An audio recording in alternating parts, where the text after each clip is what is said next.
Another increase in poor nation aid. The World Bank said yesterday that it would almost triple lending this year to help prevent a, quote, human crisis in developing countries amid the turmoil in financial markets.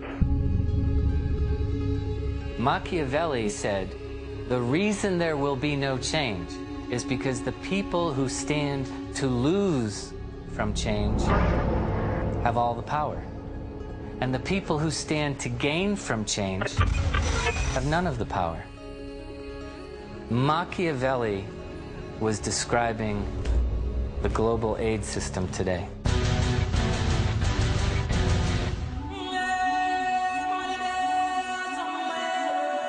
We can't continue to talk about the tragedy of poverty and not talk about aid.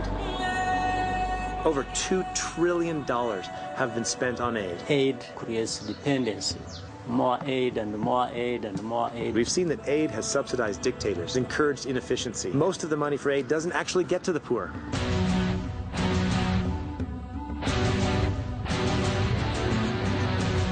Aid has delayed the development of business in Africa. It has kept Africa behind. It becomes a way of colonizing the economies of the poor countries, a system of economic slavery. You create that parental relationship. It's patron-client, it's master-slave, it's all broken. These are the strategies of the last 50 years, and they failed for 50 years, and they're going to continue to fail. It's time to change.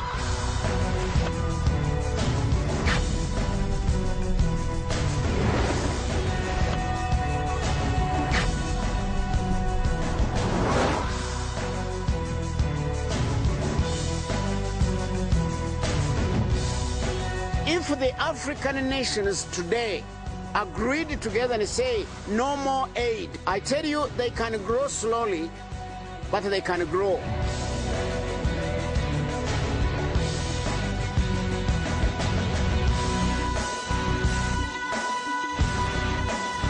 Economic transformation in the long term comes from locally run, locally owned businesses. We need to transform our good intentions into things that actually work. And what works is allowing these individual human beings, created in the image and likeness of God, to create value and prosperity for themselves. We are working to train people into entrepreneurship and be disciples of God in transforming their own nation. I've seen that. I've seen that through my business. Nobody owes us anything. You don't expect the whole world to be able to address your own problems. We are here to meet up front these challenges we face. Entrepreneurship should become something that is the language and the life of our day-to-day people. To create capacities in people, to empower them to be able to stand on their own. People have lots of energy, lots of capacity. Business is the normative way in which people rise out of poverty, not state-to-state aid, not the largesse of politicians and bureaucrats. It might not be very romantic to think that it's just humdrum business, but it's true. These people are the engine of growth. They are changing slums into cities. Instead of training job seekers, we train job makers. A sense of independence, a sense of human dignity. Confidence, knowledge, empowerment, opportunity, character, responsibility, hard work, vision, self-esteem, the new moral purpose, abundance of life. Economies can grow. Anything is possible.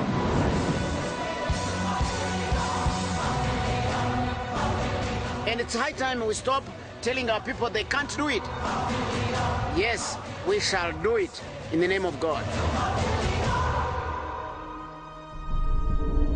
There's a false notion that poor countries are poor because rich countries are rich, and that somehow there's a justice requirement that wealthy countries have to transfer money from developing countries' taxpayers to developing countries. They think they owe the poor people to give them money without thinking about how they are going to use this money. What Africans need are not handouts. What all people need are the foundations to allow them to live out their freedoms and live out their responsibilities, to fail and to succeed.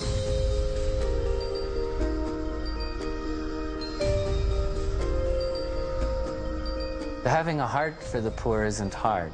Can we have a mind for the poor? Can you really relate to the poor on a one-to-one basis, as equals, as partners, as colleagues? Can we allow them to put the locus of responsibility for their own future on themselves and then be willing to be guided by their vision? And if you give people that foundation, then they're going to create success, they're going to create wealth that no state could ever create. Private sector has the bigger role, and it grows and grows, and we begin to drive the bottom of the pyramid the other way around. We flip it around because it is possible. It's worked in other societies. It can work for Africa. Whether you are born in the richest family in the world or in the poorest family in the world, you have the same capability as a human being. It's a question of how you unleash that energy that is packed into you. Small and medium-sized enterprises are a critical part in the development process. Job creation, employers who provide income for families who can take whole communities out of poverty. And that's what markets are. They're networks of human relationships where people get together and solve problems closest to them. It's time to move the locus of power away from the aid industry into individual communities, individual countries, where they can choose their own strategy to create prosperity. The purpose of prosperity is not itself. The purpose of prosperity is to create stronger societies. We need to be able to move from aid to production, from existing to living. It is the way it was meant to be, for us to leverage our communities out of poverty. People have the dignity of putting food on their table, shelter, health is provided, education is provided for their children. Good intentions don't end poverty. Enterprise and freedom end poverty.